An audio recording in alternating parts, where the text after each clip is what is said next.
In this lesson, we're continuing our discussion of the inchoate offenses. Specifically, we're moving past attempt into our discussion of solicitation, which of course is another type of inchoate offense. Solicitation consists of two elements. We're going to have an actus reus requirement and a mens rea requirement. Solicitation consists of inviting, requesting, commanding, hiring, or encouraging another person to commit a crime with the specific intent that the other person complete the solicited crime. Right? Big picture, essentially what we're criminalizing here is the process of going out and requesting another person to commit a crime on your behalf, right? Usually the way this plays out is we're going to have a defendant who wants some criminal objective accomplished, but they don't necessarily want to get their own hands dirty, so to speak, so they're going to go out and see if they can get some other third party to accomplish this criminal objective on their behalf, right? We've probably all seen this play out in different types of investigative journalism, reality TV shows with murder for hire plots, right? You can probably get on YouTube and watch some of these clips. What we're usually going to see transpire, right, is a wife wanting to kill her husband is usually what is depicted on these shows, right? The wife wants to kill her husband, so she's going to hire a hitman to go and kill her husband for her, right? This process is solicitation, right? And the way this plays out on the TV shows, of course, the hitman is actually an undercover police officer and the whole thing's on tape, right? And essentially they're going to arrest her once this process happens for solicitation to commit murder, right? The inchoate offense of solicitation.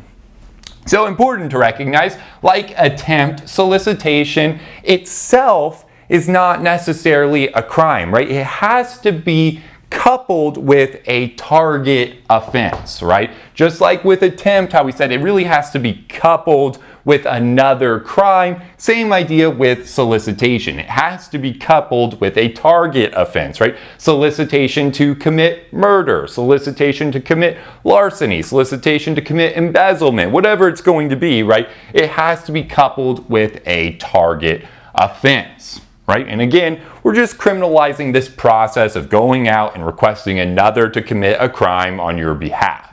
Right, so we can break down the actus reus and the mens rea here. The actus reus is pretty straightforward, right? It's the actual words, the moving of the mouth. Remember, actus reus, we're talking about those voluntary bodily movements. The actus reus with solicitation is actually just that movement of the mouth in forming words, right? It's the inviting, requesting, commanding, hiring, or encouraging another to commit a crime. Of course, too, this could be done through a text message, through an email, through a letter. It can be with oral words, right? Any type of, though, invitation, request, command, hiring, or encouraging another to commit a crime can satisfy this actus reus requirement.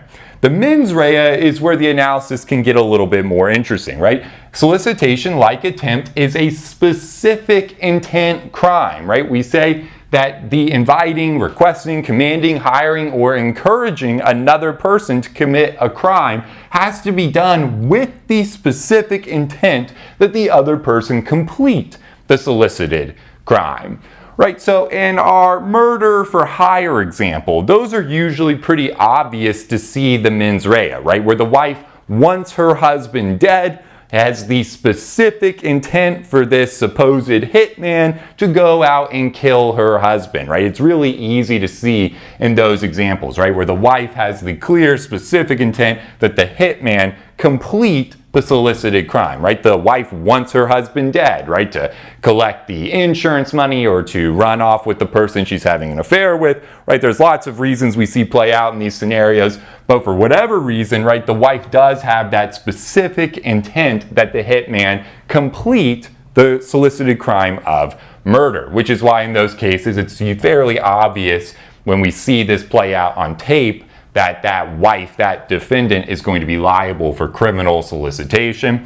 But examples where the mens rea requirement won't be satisfied that are kind of classically tested in criminal law are kind of these 4 different fact patterns we have laid out on the board. Number 1, joking with another person to commit a crime is not criminal solicitation. If a person jokingly, right, if I'm just like joking with my buddy and I'm like, hey, wouldn't it be funny? My mom's going out of town this weekend if you stole her car, right? Wouldn't that be a hilarious move to go and steal my mom's car while she's out of town? Of course, I'm saying this completely jokingly, not seriously, even though that's not funny at all. If I'm joking, right, I don't have the specific intent that the other person, my buddy, go out and complete that larceny, complete that solicited crime. So if I'm truly just joking with another to commit a crime, it's not criminal solicitation because I don't have the specific intent that that other person actually complete the solicited crime. So we always want to look out for these kind of joking fact patterns where a person's like jokingly saying, wouldn't it be funny if you went out and you committed this crime? But they're not actually soliciting it to happen. They don't actually have the specific intent that that solicited crime be completed, right? Then the mens rea requirement won't be satisfied. It's not criminal solicitation. Another example would be requesting another to commit a crime that the defendant knows is factually impossible to complete, right? This is not criminal solicitation. So thinking back to our murder for hire example, right, let's say that our wife wants her husband dead, and so she has a meeting scheduled with a hitman on Tuesday. But on Monday, before the meeting, luckily for the wife, right, the husband dies. He has a heart attack, dies of natural causes. The wife sees this, sees her husband is dead, knows for a fact that it's impossible to kill her husband because he is dead. We'll say she's got the meeting scheduled, she doesn't want to upset the hitman, so she goes and talks to the hitman the next day on Tuesday and says, hey, I'll pay you $10,000 if you kill my husband.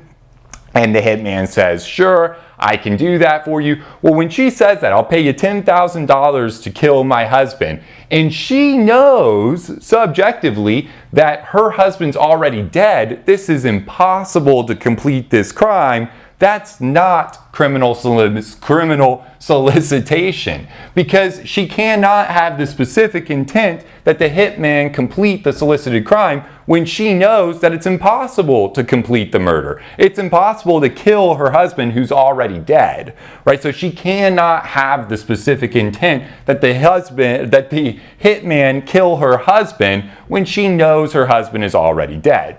Of course, if we had the exact same fact pattern and the spouse doesn't know her husband's already dead, say he dies on Monday, but she hasn't discovered this yet, she meets with the hitman, says, I'll pay you $10,000 to kill my husband, but of course, the husband's already dead, she just doesn't know it, right? Well, if she doesn't know it, then it is criminal solicitation, right? At least it could be. If both elements are satisfied, it would be criminal solicitation, right? It all comes down to whether the defendant knows it's factually impossible to complete the crime or not.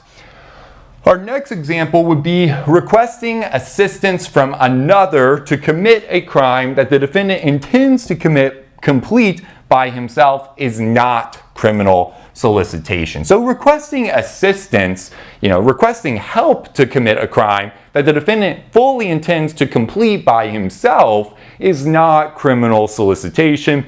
The classic example here would be like asking for a gun, right? Say the wife wants to kill her husband, and she wants to do this by shooting her husband with a gun.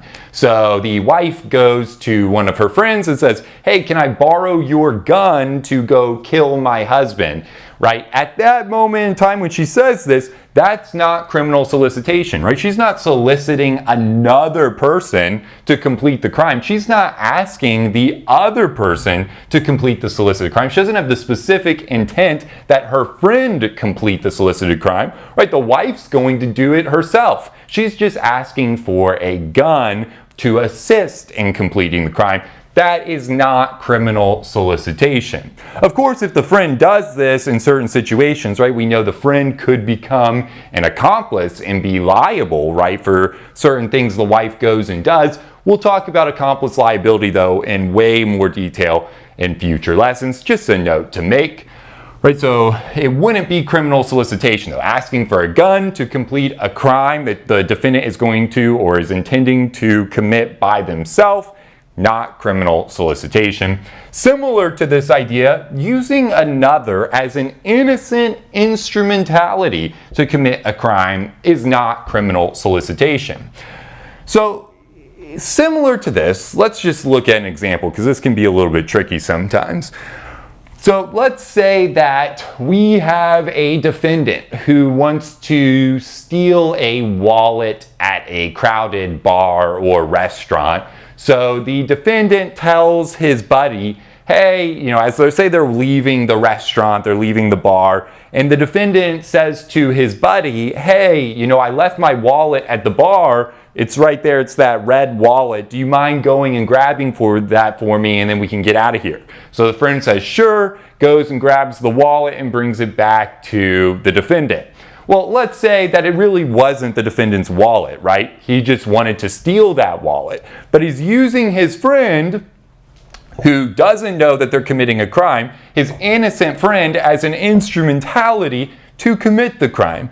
That's not criminal solicitation, right? Essentially, what's happening here when the defendant does this, when the defendant asks his friend to go get that wallet, he himself, that defendant, is completing the crime by himself. He's just using his friend as an instrument to complete the crime by himself, right? Which is not criminal solicitation. The law looks at this really no differently than asking for a gun to kill somebody or asking for a crowbar to break into a house, right? You're asking to use your friend as an instrumentality to complete the crime, right? You're not soliciting your friend to complete the crime. You're just using him as an instrument to complete the crime yourself. Like using a gun to complete the crime of murder, or using a crowbar to complete the crime of burglary, to break and enter into someone's dwelling, right? That's what's actually happening here, right? So don't get confused, even though it kind of looks like, wait a second, defendant's asking this person to go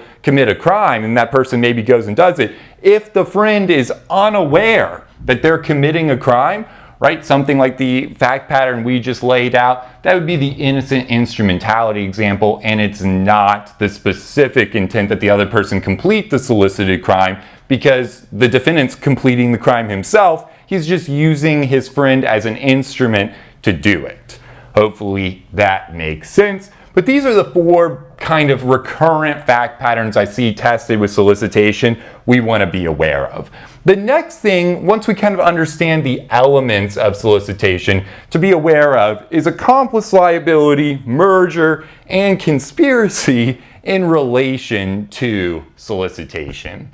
Right, so anytime we're dealing with thank you so much for watching this video preview of our Legal Education Accelerator Program, or LEAP for short. If you would like to see the conclusion of this video and gain full access to our entire 1L and 2L video library, integrated outlines, streamable audio versions, additional practice exams with explanations, and much more, we invite you to head over to our website and join the thousands of law students who have already enrolled. To get started with your no-risk free trial today, simply click the link in the description box below or visit www.studicata.com/leap.